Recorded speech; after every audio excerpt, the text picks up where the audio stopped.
Alright, so here's another Eagle update already.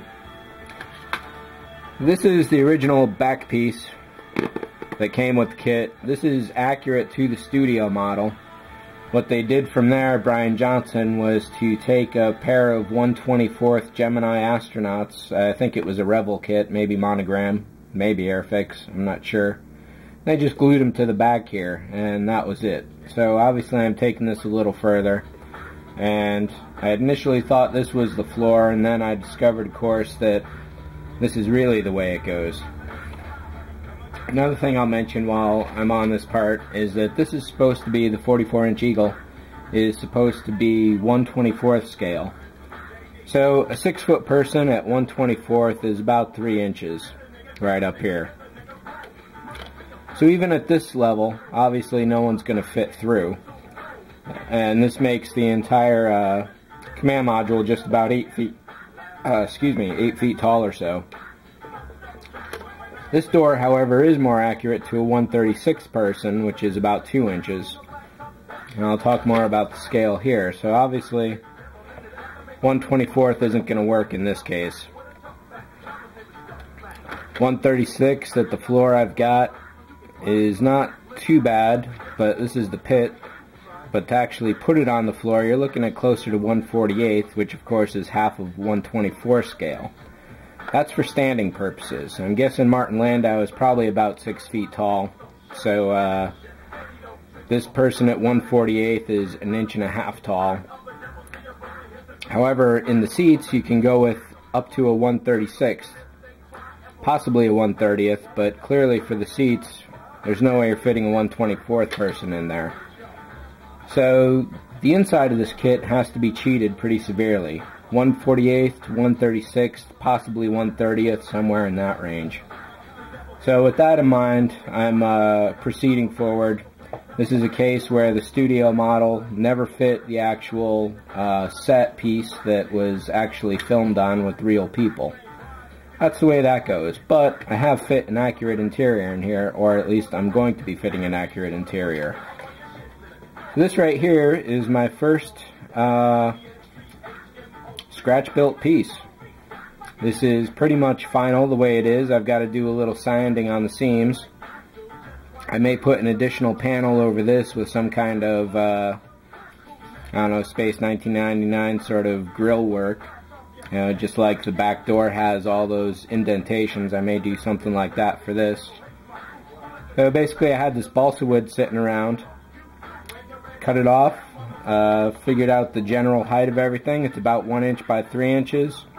And then I don't know how far across it is there.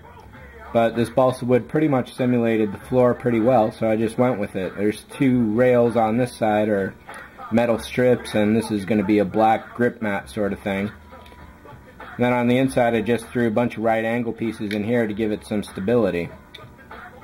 So this piece is pretty much done, I'm pretty sure. So I got to be really careful I don't damage it from here on out. 2 chairs in here, obviously those are still the same.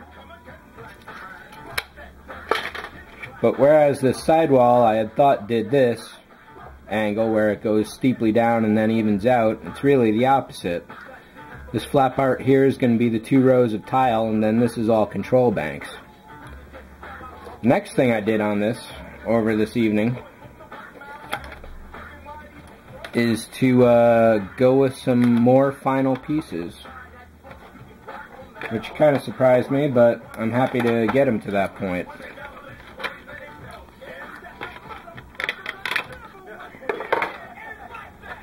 And let me tape this down real quick too while we're talking. By the way, a roll tape is really good for holding the command module in place. So this pretty much goes right there.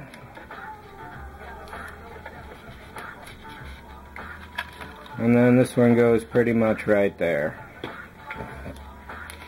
So there's going to be a little wiggle room here because it's not stabilized anymore. And there, so previous to this, every version I had built was attached to the command module. Now it's a self-supporting piece pretty much. There's still a lot to do, of course, and a long way to go.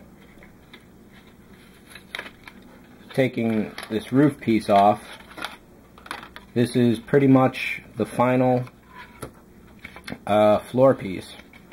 So 2 stabilizers here, stabilize themselves with some right angles.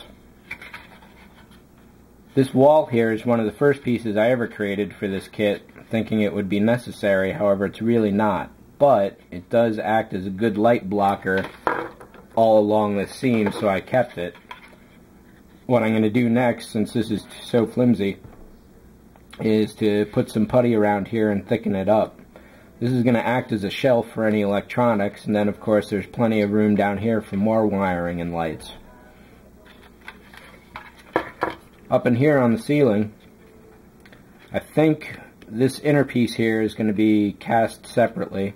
I'm not sure about that quite yet, but it makes more sense. And then I would probably just do that as a wall this way, and then basically a wall that way to fit this interior shape there. Getting it to sit like this, though, has been a challenge. I tried this initially with clay, and that didn't really work, because when you pull the clay out to dry it, obviously the shape deforms. So I got to figure out how to get that angle down there as well, because right now it's just not quite accurate. But like I say, this piece will be clear. I think most of the pieces, well, some more of them. This one will be clear cast, so I can put a couple LEDs, possibly some fiber in here, and put a transparent decal over the top of it that shows off the regular details you'd see of the computer controls. But overall, I think that's pretty much where this is at. I was mostly psyched to actually have this as a freestanding form at last.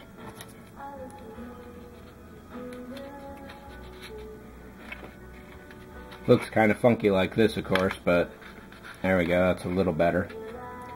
So working with it like this now with a steady base is really going to help me out here, and having access from the front is going to be really good too, because now I can position things a lot better, of course.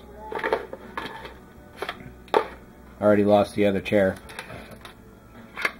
So yeah, that's it for this one. I'm going to work on these side walls next.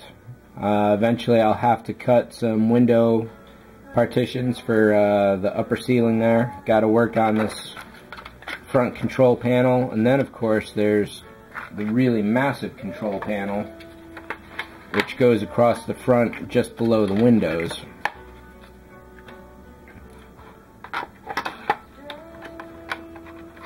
And I know I got this right because it pretty much just snaps back together, which is really nice. So all across the front here, there's going to be a control panel that juts out, and I've got to do that. It goes right up to the floor from the ceiling.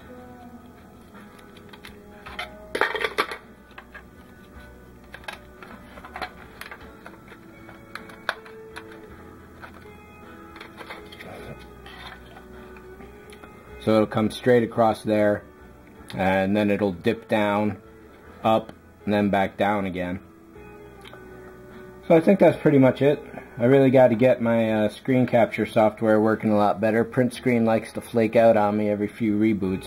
So I'm going to take this as much from Season 1 as possible, and then if I need to go into Season 2 for any other reference, like this middle of the front here, there are no shots of that whatsoever. There's the edges, but no central area, so I don't know what's there. And I also discovered straight up top there's some lighting grills and some warning posting kind of things like that.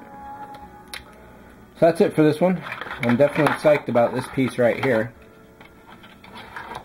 And if everything else comes out as well as this has, I think this is going to be really good.